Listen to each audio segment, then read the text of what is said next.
almost, I guess, over probably a week into this thing now. How has the defense progressed from day one to where we are now in full pads? Sure, we're on track. The guys are working hard, attention to detail.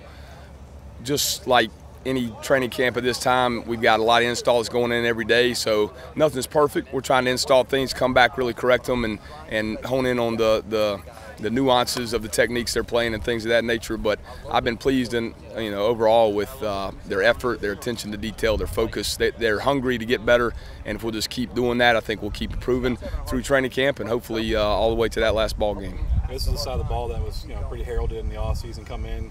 Do you have to kind of keep them grounded a little bit and put those preseason honors and stuff behind them? No, I'll be honest with you.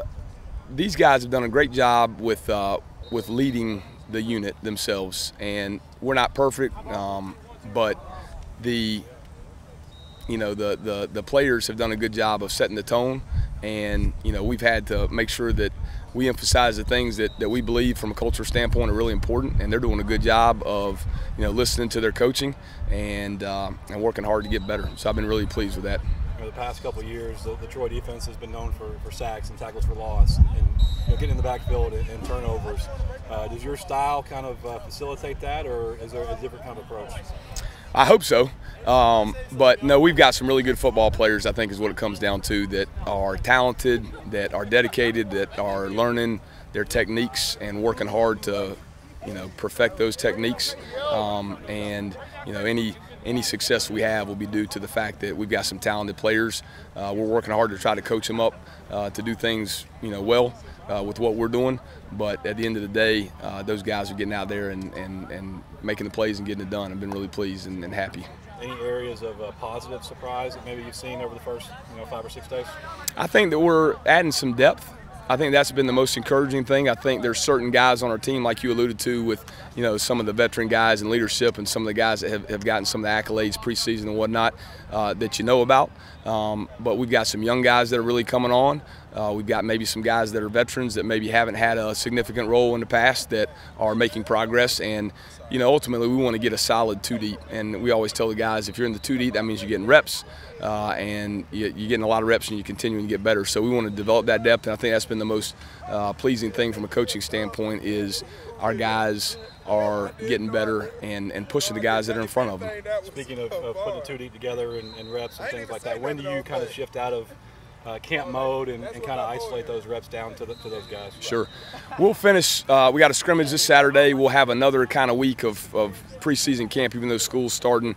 And then once we get through the end of that second scrimmage, a week from this coming Saturday, then we'll be 2 weeks out from game week. And I think at that point, that's when we'll really try to lock in and devote more, that week prior to game week, really, to that first ball game and getting locked in on who's where from a depth chart standpoint and the calls that we really want to focus in on.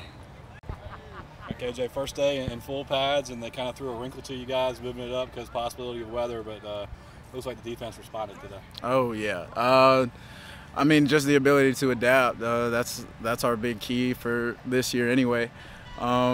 It doesn't matter if we have to be here at 5 o'clock or 7 o'clock. We got to bring the energy, bring the juice, and we just got to play hard. It doesn't matter what time it is. So defense did a really good job today, starting off and finishing strong. So I'm very proud of the whole defense. Yeah, that's kind of a leader on this team, which there's a lot on that defensive side of the ball, a lot of veterans. Yep. How do you guys kind of keep yourself grounded a little bit with all the preseason recognition that came in for that side of the ball? Actually, it's very easy. Every single one of our top guys or preseason accolades and all that kind of stuff, they're extremely humble. Like I said, Carlton Marshall, who's going to break records and has every award in a book. He's our head guy. He comes to work and he works hard every day. It's not about him, it's about the team. Same things for like Cholo, Vaughn, Jubinar, TJ. All these guys that are top name guys, they come to work every day, and it's very easy to just play with them. So very easy. Troy has a proud tradition of good defenses, and you've been part of some of those in your years. How do you describe the style and brand of defense that you guys play? Relentless. Get to the ball. Doesn't matter if something's broken away for a 50-yard touchdown. As long as we get them down, we still got a chance. We play hard, get to the ball, create turnovers, give the ball to our offense who we know is going to score, and try to make everybody else's job easy. We want to be on the field. We want to make those plays. So I love our names being at the top, and we want to be known as one of the top defense, not only in the conference but in the whole country. Any comment on Marshall dropping the interception? Man, hold up, bro. Hold up, bro. He gonna have a great practice, knocking people out, sacks, all this kind of stuff. He gets the ball. He gets the ball hit in his chest. I have better hands than Carlton Marshall. Like I don't want everybody. Troy Nation. KJ Robertson has better hands than Carlton Marshall. Let that be known. I don't know who that is. He's little, but everybody knows that. Keep that in your mind. It's been about a week since we talked to you, I think, on the first day. Just kind of what's been the progression of the offense since then?